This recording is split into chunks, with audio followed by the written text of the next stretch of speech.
Hey guys, TotalWarKS here. In today's video, I'll be showing you guys the top 5 mods currently for the fully released version of Bannerlord version 1.0. So with that said, let's jump right in. Starting off with mod number 1 is Dismemberment Plus. I know I've mentioned this mod multiple times in my previous videos, but this mod adds a nice bit of flavor into the combat where you're now able to decapitate the enemies if you strike at the correct spots. You can dismember them basically, cut off their limbs if you want, as long as you're using a slash type of weaponry. And I don't know about you guys, but this mod deserves to be mentioned, and it's just such a nice mod that adds in a little bit of gruesomeness into the gameplay. And when you manage to decapitate an enemy or cut off their limbs, whatever, there should be a notification at the bottom left of the screen to notify you that the mod is working properly.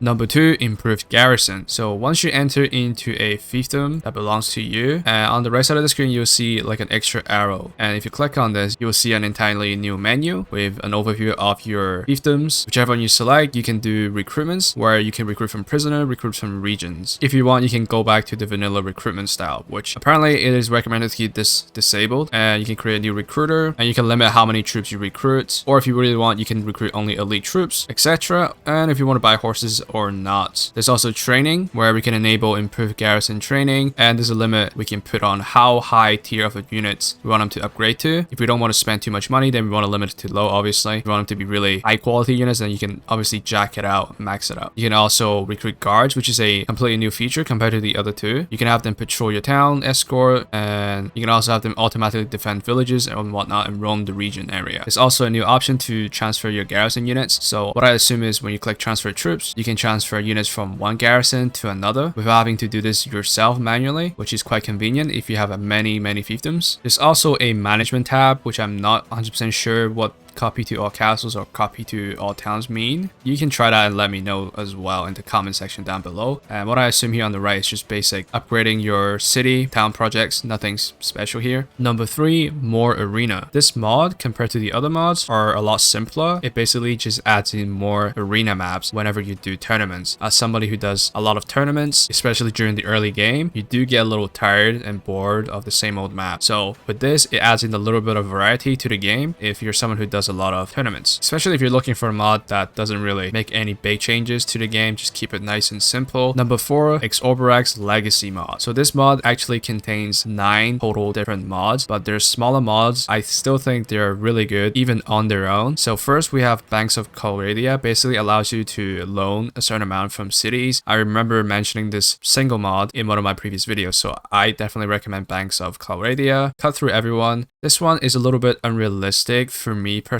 I like to keep my game simple, and I think cutting through armored opponents is not realistic, no matter how much damage you're doing. This is really just a personal thing. You can keep this on. I probably turn this off. Deadly combat. Once again, I don't like making changes to combat that much. I like to keep it simple, so I'm going to turn off deadly combat. There's also deadly horse charge. If you wanted to play cavalry and you really like a strong cavalry charge, then you can keep this on. You also have friendly fire. I think that would just be a clusterfuck completely in AI battles. So, and there's also honest work, which basically allows you to work in villages. Actually quite a nice mod. I recommend keeping this on. So you basically enter a village and you're able to just start working for money. Scholars of Calradia, which if you enter cities or villages, you're able to attend lectures. So that's a good way to increase intelligence. Shoulder camera. I think this is another personal taste kind of thing. If you like having to show the camera, then by all means turn it on. If you don't like it, just turn it off. Training field. Actually another one of those mods that I really recommend, which allows you to train your troops without having to actually fight any battles. So you basically enter a city in order to do this training, which costs a hefty sum, but I think it's worth it if you want to speed up the process of increasing the level of your units. So a total of 9 mods, and you can have them on if you really want, or you can disable them if you don't like them. So I recommend testing each of them out for yourself and see which one you like. Finally, on to number 5, a little bit different from what we normally have, as this is a multiplayer mod. It is called cRPG. Basically, it allows you to build a persistent character in a multiplayer environment. You're able to gain XP and gold as you play in the multiplayer server, which will have the game type cRPG battle. In order to upgrade your character, to level your character up, or buy new equipment for your character, you need to head over to their website, which is called the c-rpg.eu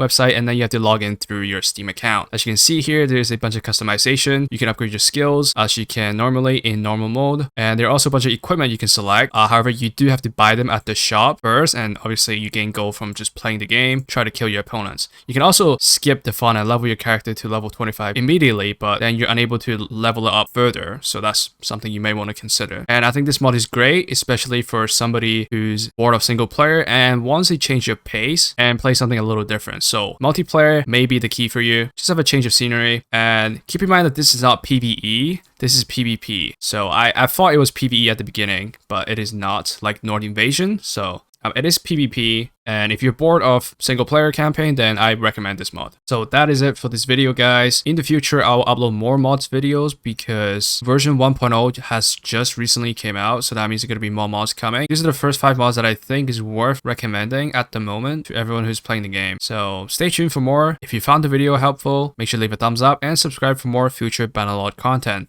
As always, thank you guys for watching. I will see you guys next time. Goodbye.